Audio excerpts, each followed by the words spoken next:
You know, I could turn and face you straight on if you want to get a better photograph. I would have done anything to be a part of this. Making Man on Fire almost 20 years ago was such a seminal moment in my career and in my life, and so getting to work with Denzel again is just a dream come true.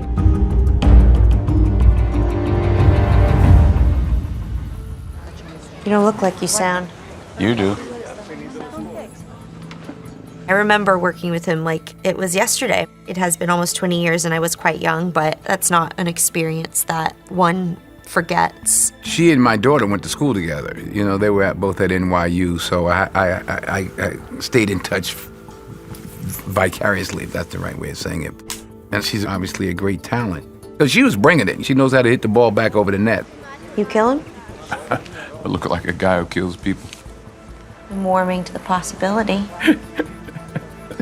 Touchette. Like it or not, you're a person of interest. I'm an interesting person. It was very interesting working with him again the second time. My body felt the same feeling that I remember feeling all of those years ago, which is excitement and a little bit of nerves and wanting to be as prepared as possible. When Dakota Fanning and Denzel came together for the first couple scenes that we were shooting, you could feel the energy there because of their history. He definitely is an actor that keeps you on your toes constantly, and you are forced to be very present. He's known to add a different line in there or do something that's not in the script, so I was already prepared for that this time around. When Denzel did go off book, Dakota is so accomplished that she'll toss it back and they have this witty repartee going. It's some of the most fun scenes in the movie. I'm just getting started. Me too. McCall. Ah, very good. 2 C's, 2 L's. You think I'm new to this? Desk job, 2 years, probably your first field tour. Why me? I think that's kind of her story, is to put all the pieces together. Collins. Emma gets this mysterious phone call.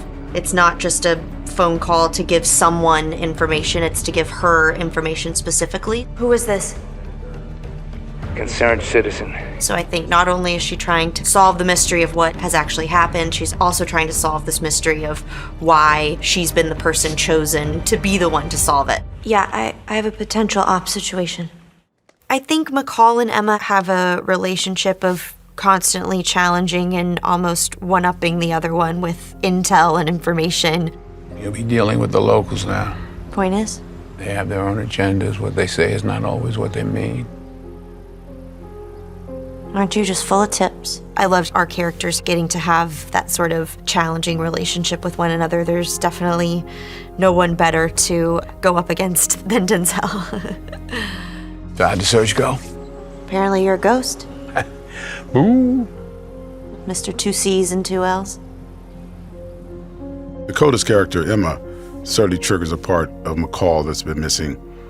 At first, it's just he's helping her maybe get a leg up in the CIA, but then he meets her, he sees her, and reminds him of what's been missing in his life.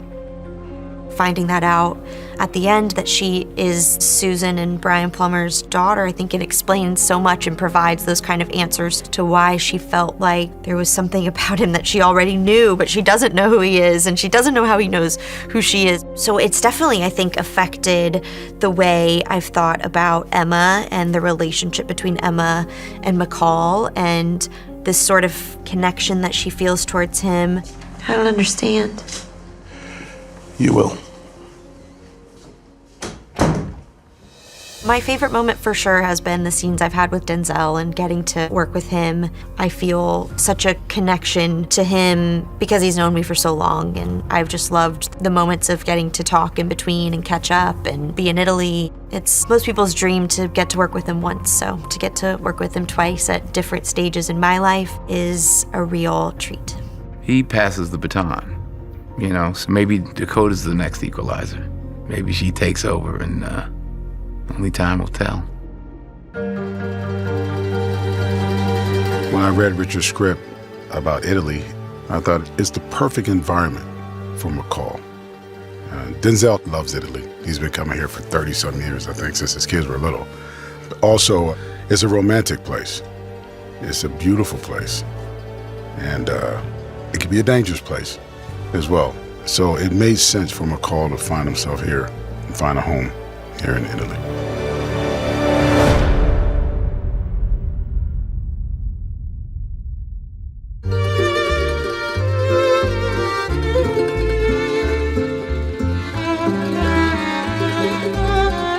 Italy's a character in our film, and the language and the food and the love that people have. I love the Italian people, and I love how they love each other.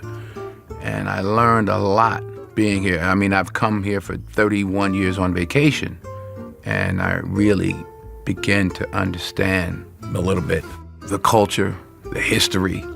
So it's a great place to shoot our film.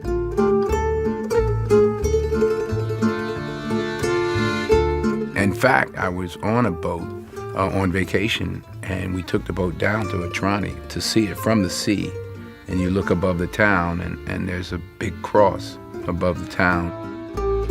And there's a whole history with what happened in Trani and the floods there. And when I was looking up at that cross, I was like, how are we getting up there? Well, how y'all getting up there? But yeah, that's all a part of the journey. This film was a physical challenge.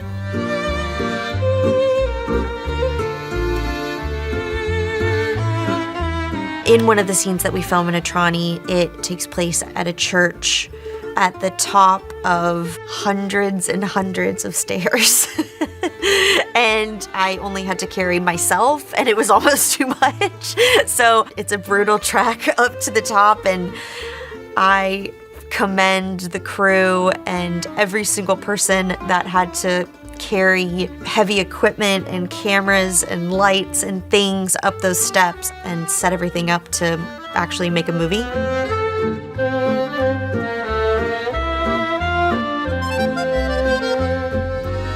This is my first big Hollywood film, and I think what was so exciting for me is to be able to shoot in my region, coming from Naples, so being in the Campania region, and the Amalfi Coast is absolutely gorgeous, and it made it all the more special for me also to hear the Neapolitan dialect and understand what they were saying and being able to kind of throw it back at them, because they, looking at me, they're thinking, she does not speak Neapolitan, and I do, which is so much fun.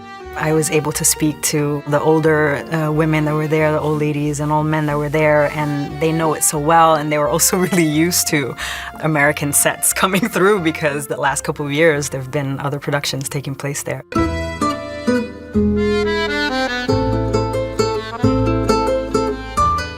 The way Trani sits in the Amalfi Coast, it is hidden, and you can drive through it and not realize you're there. There's a road that goes across, but the town is sort of built into a ford or a canyon in the mountains, and it's beautifully stacked, multiple levels of stairs. But we have a whole location team that worked for months and months to get to know people and work through with the city council and the shop owners and the residents to explain what we had in mind to do.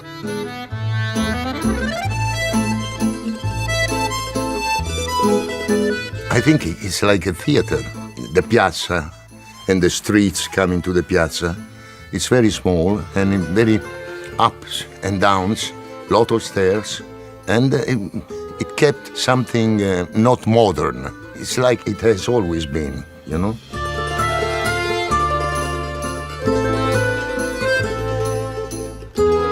In Italy, in Amalfi Coast, we have these amazing landscapes. The weather is great. The pictures you can take are very dreamy in a certain way. And I know that this is something that the movie is also about.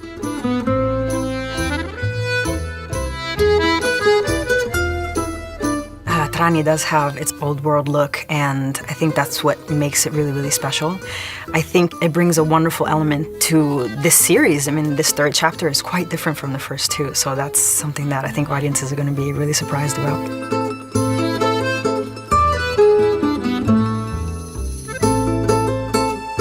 It's just a beautiful little town of 800 people, and I've learned a lot being in Italy, and I think the audiences will appreciate the uniqueness of these villages that we shoot in.